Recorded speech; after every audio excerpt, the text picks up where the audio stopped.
Welcome to Playful Presence, conversations about creativity, mindfulness, and play. I'm your host, Taj Baker. I'm an artist, meditator, and coach. The idea behind this podcast is that these conversations with working creatives will give you tips and tricks and new perspectives to aid you in your creative journey and in your life in general. If you'd like to get my newsletter, you can go to tajbaker.com. My guest today is Jamie Catto, accomplished musician, filmmaker, and workshop facilitator. Anything I should add to that intro, Jamie? Raconteur. Raconteur, of course. I learned a lot about you in preparing for the interview. I'm really enjoying just a wide variety of everything that you've done. Can you talk a little bit about how your journey has been, how you began? Sure. I mean, I'm really straight. I find it as a creative person, I get very turned on by dabbling around. These days you can make a movie on your phone. It's not like you even need an experienced cameraman or equipment or anything, But even when I was starting making movies or videos for the bands I was in, I never thought for a minute that it was a big departure from just playing music all the time, which is what I was mainly doing. And also I always wanted to write a book, so I wrote a book. But like people in journalistic terms are often like, what's it like changing from being a musician to being a filmmaker or to being an author? And it's like, I didn't change. I just did that then. Now I'm doing one of these, and next week I'll do one of those. I find it really strange that more people aren't more diverse in the different pursuits they try, and of course, we all know that 99 out of 100 things that we try, no one will ever see, and they won't get finished or kindled the way we want them to, of course. But I'm surprised people aren't more diverse in the different stuff they try out, to be honest. Yeah, I'm like you. I'm a polymath. I actually went to film school for graduate school and didn't finish, but I have done some short films over the years and worked as a henna artist. And I'm mostly a visual artist, but also improv. So yeah, we polymaths, I wonder what percentage of the population would call themselves a polymath. Yeah, well, I think it's strange that I don't think it's the people, I think it's the culture that expects now you're a filmmaker, this is what you have to do. I think people just unconsciously find themselves doing what everyone expects them to, what worked last time. This is now my identity. I feel safe in it. I think it's a little bit of an unconscious trance state that sends people into just sticking to one thing. You've got a whole lifetime. Yes. Why not, dabble around a bit? Unless maybe people believe that the thing that they've been spending their time on is going to give them their best chance of success. So they should Mm. stick with that, maybe. My thing has never been around having a chance of success. When I was at school, I was very, very bad in school, and I was very not badly behaved. Well, I don't think I was badly. Anyway, the feedback I got at school was that my gifts were not really wanted. And so Mm. my bar was very low when I left school and started being a full-time creative. I never expected anyone to like anything that I did. That just hadn't been my experience. So actually, it freed me up to not be doing it with that intention. I mean, obviously, one always hopes people likes it, but I was very much doing it for my own and my friends' fun. Yes, that's huge. That's something that I actually coach people in my practice about, that if you let go of an idea of where it's going to end up or impressing anyone or even having it be good, it really gives you such creative freedom. Yeah, that's what I was lucky enough to have because, as I said, I had zero expectation of anyone being a yes to my produce. And hence, actually, yeah, that artistic freedom bore a lot of really great fruit. But even now I've had some successes under my belt, I still never expect anybody to come, let alone enjoy it. I don't expect anyone to sign up for my workshops. I don't expect anyone to buy my book. People do, but it's always a surprise, especially if they come across my stuff somewhere far away. Like somebody just signed up for one of my courses from a remote province of China.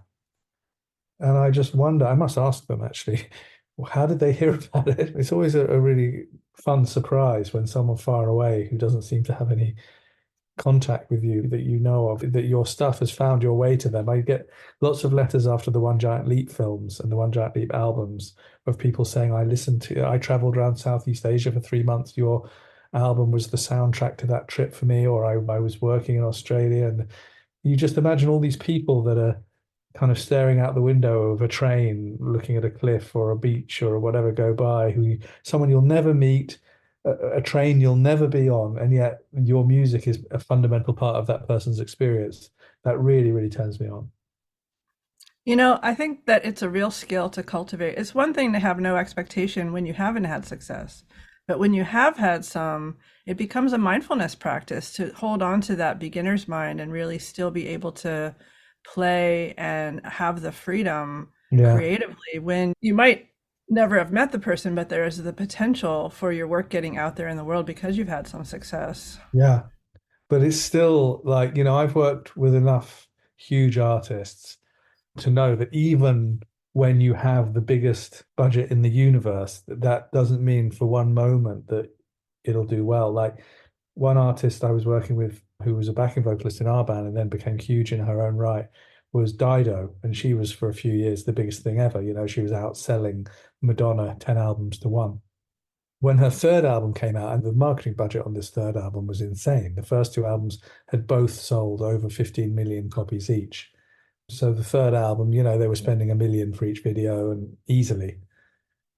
And not one person bought it. You know what I mean? Like it did not, it literally, no one even knew that it got released. That's how much people had moved on from enjoying wanting her sound or whatever and it just goes to show, like it doesn't matter how big you are, it doesn't matter how big your budgets are, it's always you're rolling 1,000-sided dice whenever you do anything. And that, Yes. again, it's very freeing to have no expectation. It's also very freeing as an artist to know that your audience is always going to be one step away from your experience. So no matter what you have that you want to express in your head and heart, by the time you make it to be colors on a canvas, or by the time you make it to be notes to a beat, or by the time you make it to a film or anything, it's always going to be one step away. You're never going to get across to people the exact thing that's in your head and heart. It's always going to be filtered through their imagination, through their interface with your thing. So it's kind of a relief that you're never going to be able to make the perfect piece of art. You're never going to get across exactly the flavor, the color, the sense, the feeling in you that you want to get across. You can't because no one is you. And they're always going to experience it through their human filter. And that is very freeing to know that you're going to fail at the perfection of whatever your idea of the perfection is. So therefore, you don't have to freak out about being a perfectionist.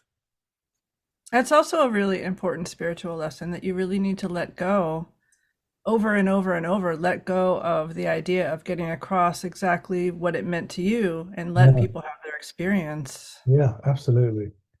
I mean, in the old days, you didn't take credit for it. The muse in the wall took the credit for it. And if you went to write a poem and no poem arrived, it wasn't on you. You came with your quill and your ink pot, and the muse didn't show up, so it wasn't your fault. It's only now that we take it all so personally that how well it does or how badly it does is a reflection on us personally. And I don't think that's helpful. Exactly. Exactly. It It doesn't doesn't come from come us. from us. Where does it come from? I've had the experience where it feels like I am just channeling something that's coming through me and it feels different. It feels like it's a wonderful state to be in, but it's hard to hold on to. It's impossible to hold on to like water. It is the river of inspiration. And we all know you can't hold on to water, but you can Yeah. immerse yourself and let it carry you along. It's only when the ego starts getting busy on how do I look in this water? Do I look like I'm swimming well? Mm. Do I look like I'm floating gracefully along? And the moment you're making it about you, you sink. Yes. The moment you make it around a gift to everybody else and there's some generosity involved and it's about them, it flows beautifully. That's what I've Mm. learned about public speaking. I give a lot of talks and, give me a microphone. I just won't shut up. I'm the happiest person ever when you put me in front of people. But the reason why I'm in such a flow state is because I really want them to get something. I'm like, if I'm saying something, it's because I'm so excited that they're going to get this. I'm not up there going, oh, don't I look great? I wonder what they're thinking of me. When you're on a stage and you start worrying about how you look and what are they thinking of you and how well are you doing, you freeze because you're in an ego state. But Mm. if you can employ that generosity and be interested in what they're getting, and you don't come into it, you're just your desires in your heart for them to know how to make scrambled eggs, or for them to know about the fishing trip, or whatever you're talking about. When your focus is on them, the flow happens perfectly. And as a listener, we can tell when someone's speaking because they love the sound of their voice or when they're being generous and sharing with us.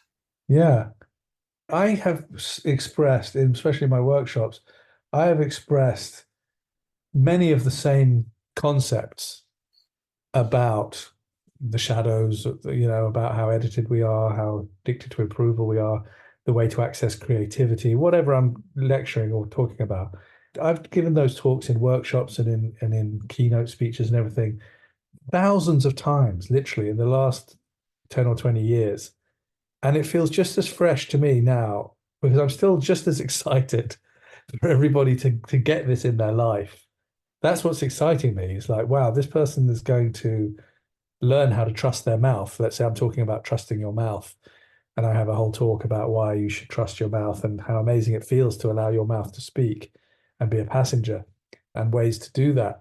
That technique of getting past what for most people is the scariest thing, which is speaking publicly, it turns me on so much to give someone this tool. If there's only one person in the audience who's going to try it out and be victorious, it turns me on so much that it feels totally fresh to me, as if I'm telling them for the first time. Mm, that's beautiful. Well, something that you said a little while ago about people expecting us to be in one particular role, like filmmaker, made me think about your film about Ram Dass, because Yeah. he's talking about being in this suit, this body, and feeling that it wasn't fitting who he was, his essence, Yeah. and going around and feeling like everybody's telling me that this is good, but it doesn't feel right. And it feels like that was the beginning of his spiritual quest. Yeah. Is realizing that the roles that we've become accustomed to that keep ourselves sort of safe, the things we're used to, like being the golden boy in the family or being the black sheep of the family.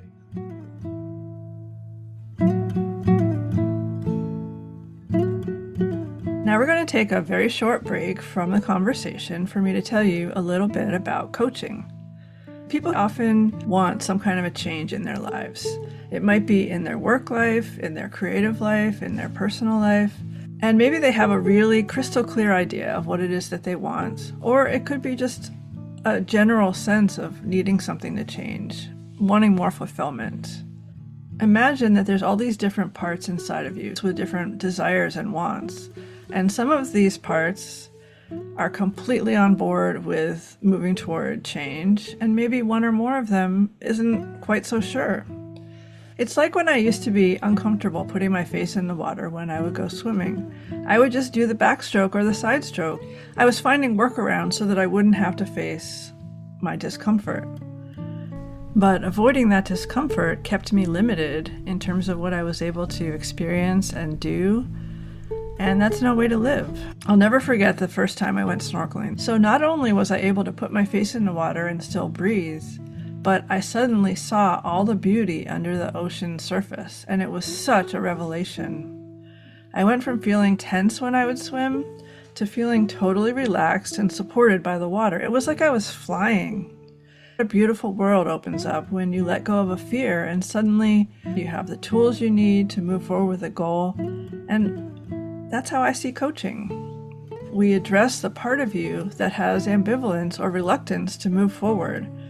And once we really get to know what will help that part to feel safe and heard and on board with your dreams and your aspirations, it's amazing how things just begin to flow and become easier.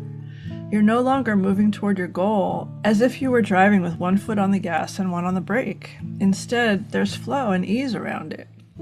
Although there's going to be moments that are challenging, where you have to do some hard work, there has to be fun and play and creativity as part of the process, or else, for me at least, it's just not going to happen. So if you'd like to explore further and see if you and I would be a good fit for coaching, I would like to offer you a free coaching session. So you can go to tajbaker.com to book your free session. Now let's get back to the conversation.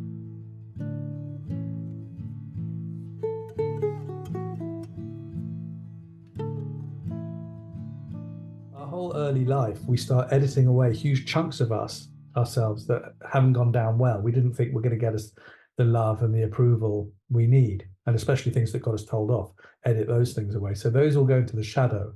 That's why most of what I do comes under the heading of shadow work, Mm-hmm. is to reclaim all those places. But in the early life, if you did a picture and you got laughed at, then you'll think, oh, I'm not an artist. I'm never going to paint again.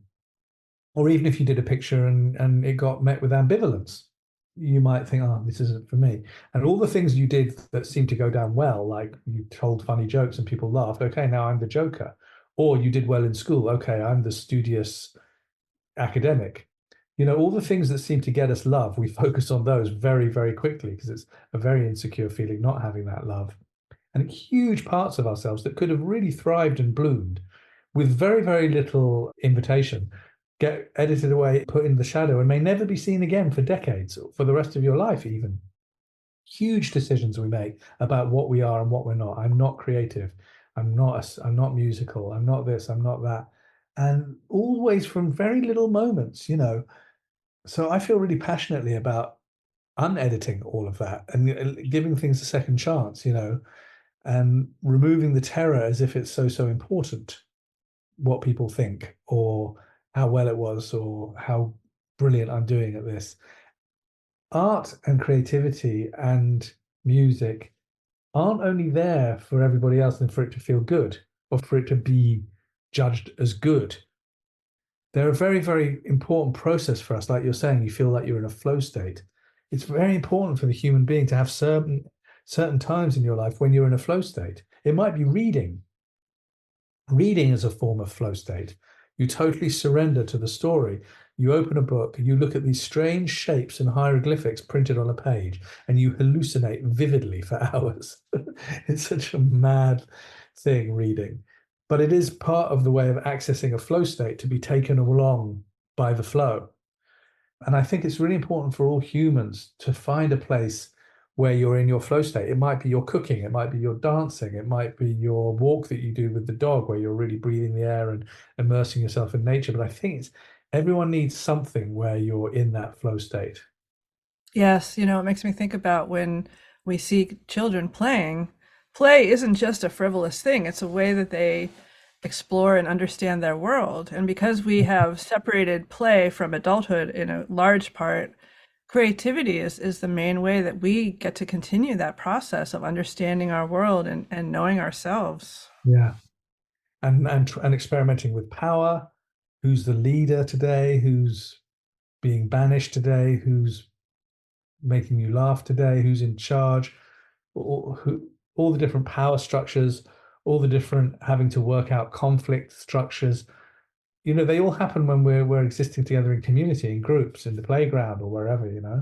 It's also a brutal place. I remember for me, and also I remember dropping my kids off at school sometimes and witnessing some of the times where they would arrive in the playground and it was immediately a problem with someone or whatever. It's just Mm. heartbreaking to watch kids Yes. working their way through all that stuff. It's very hard. Yeah. Yeah. In terms of your creative journey, was music your first love? Actually, no, I would say as a very, very, very young boy, like pre-10, drawing, writing poems in rhyming couplets that always had the same scanning, like I was obsessed. You just go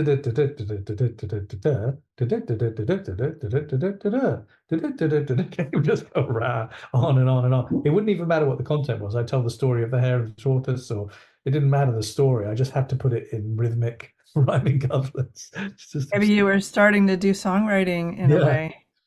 And also my granddad was an author, and he had shelves and shelves of his novels, which were kind of made into movies during the Hollywood boom.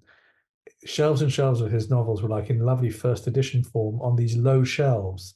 So as a little boy, 6, 7, 8 years old, I would pull them all out and stack them all up and just be absolutely fascinated with them, almost like fetishistically, like I felt they were like deep power objects. I would spend hours reading the first paragraph of each one and not understanding it at all, really. They were adult books, of course, and the covers were all amazing, and what was written on the inner sleeve, and of course my grandfather's name there on the front, which the surname was the same as my surname, and it was just something thrilling.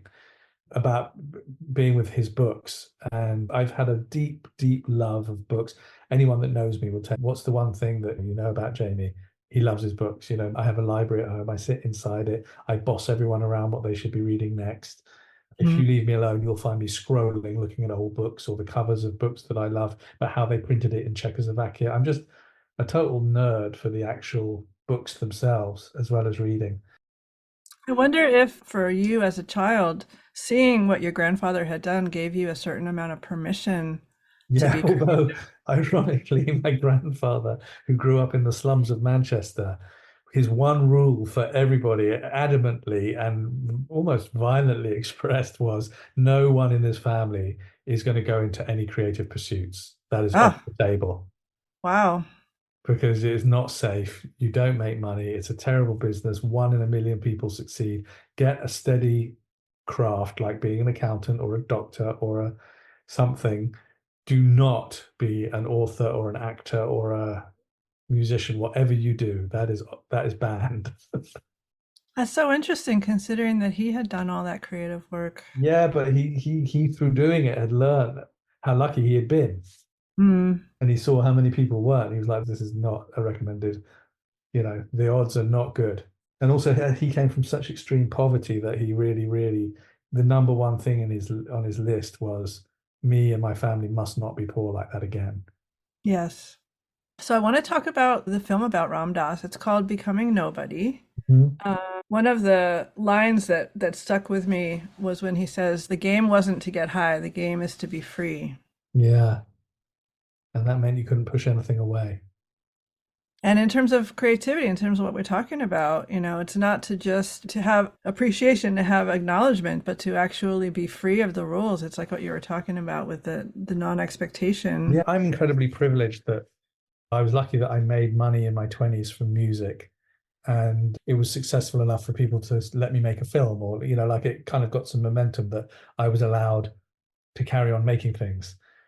So I have that freedom from a lot of my privilege that I have been educated in the most expensive schools and I am white and comparatively from a wealthy family. I've had all the advantages anybody could possibly have. So that freedom, I don't recommend or teach the things to do with creativity, assuming that everybody has had the advantages that I've had. Hmm. But I Yeah. still believe that if you do your creativity with the right attitude, it doesn't mean it'll ever make you money. And you can't make the money part of it front and center. We all hope our things will make money, but you can't make it with the proviso that it was only worth doing if it made money. So even though I am coming from a very privileged place, I still say that when you're embarking on creativity, make sure that you absolutely love the process of that creativity and that's why you're doing it, the things in the process that you love are collaborating with others, enjoying being best friends with who you're working with, or having a real laugh, having a really deep bonded intimate connection with those you're working with, or your customers, or your audience, or your bandmates, or your editor, or whatever. Make sure you have a really deeply connected time with them. Secondly, make sure there's a lot of joy involved. It doesn't matter if you don't make a lot of money on the project or even any, if you had a really good time laughing your tits off and bonding beautifully with the people involved, you'll look back on it on your deathbed as time very much well spent. Also, if you're learning things and you're stretching your skills and you're breaking new ground, you're not just resting on your laurels, but you're developing your craft, that is again time well spent.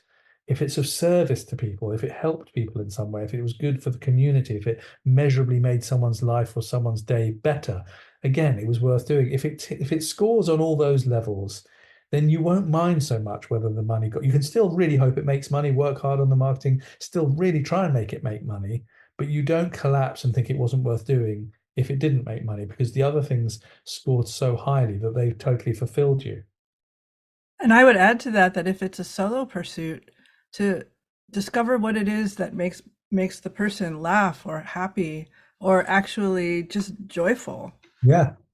And looking back at childhood, what is it that a person loved to do when they were a kid? Maybe they loved to play with finger paints. Maybe they loved to sing, whatever that is, there's still that part inside that wants to do that. Exactly, with or without any financial success, or even with or without anyone else even knowing about it.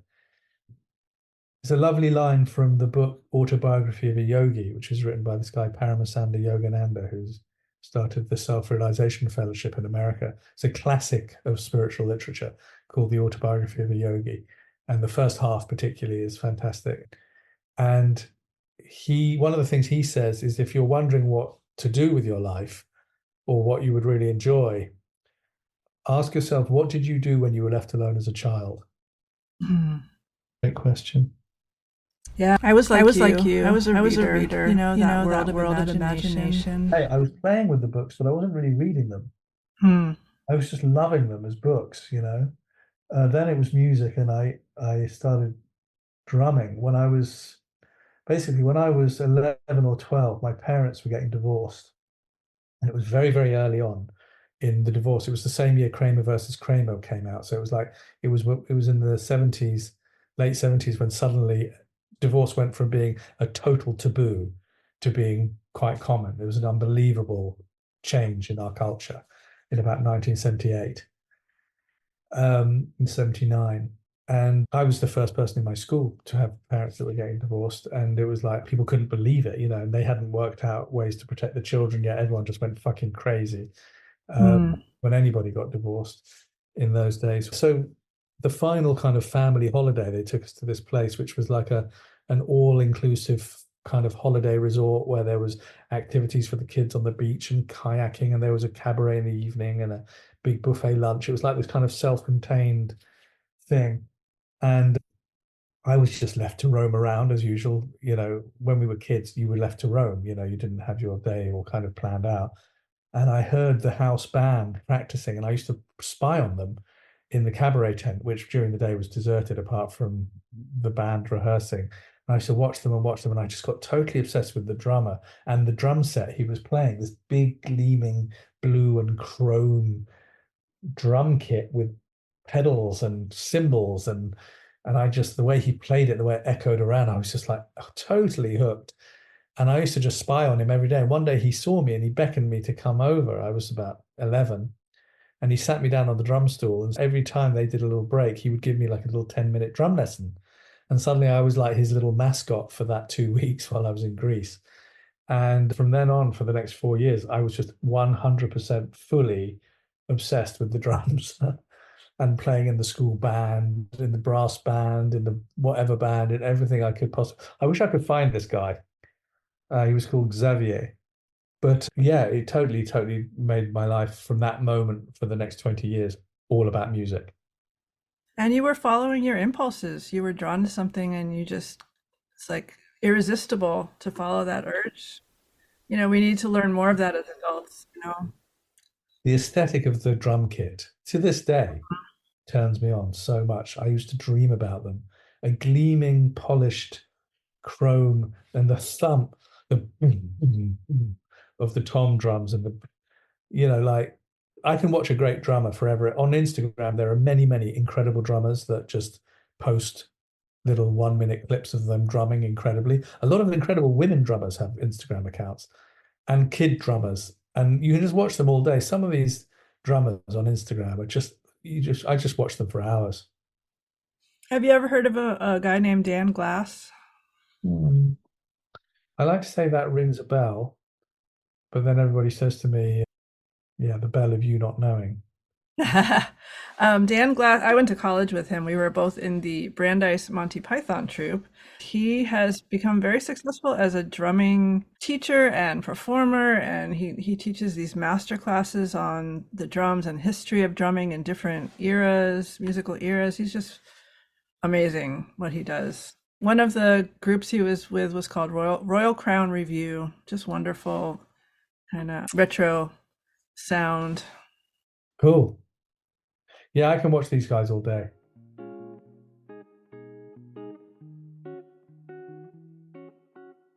So that's part one of my conversation with Jamie Catto.